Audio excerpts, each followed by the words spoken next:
আমরা আসছি এখন হাওড়ার ফুল মার্কেটে।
কৃষ্ণ চৈতন্য নাম শ্রী নিত্যানন্দ ধাম,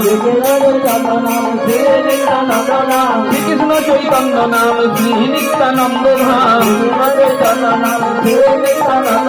গুণ গায় বৃন্দাবন দাস, গুণ গায় বৃন্দাবন দাস, গুণ গায় বৃন্দাবন দাস, গুণ গায় বৃন্দাবন দাস। গাহিবে বইকি গাহিবে বইকি গাহিবে বইকি গাহিবে বইকি, বাড়ি সকল সঙ্গে লয়ে গাহিবে বইকি, বাড়ি সকল সঙ্গে লয়ে গাহিবে বইকি। অদ্বৈত মন্দির মাঝে গাহিবে বইকি, অদ্বৈত মন্দির মাঝে গাহিবে বইকি, ভক্তবৃন্দ সঙ্গে লয়ে গাহিবে বইকি, হরি বল বলে। এই বলে নারদ মুনি মনস্থির করলেন, ব্রহ্মলোকে গিয়ে বললেন, পরম পিতা ব্রহ্মদেব প্রণাম। এসো এসো নারদ। পরম পিতা ব্রহ্মদেব, ব্রহ্মার মানস পুত্র নারদ। এবং নারদ কি সংবাদ নিয়ে এসেছে? বলে, প্রভু পিতা, আমাদের পরম আরাধ্য ভগবান গোবিন্দ নারায়ণ আর বাঁচবে না। কেন কেন কেন কেন নারদ, কেন? কৃষ্ণ কৃষ্ণ বল মনা রাধা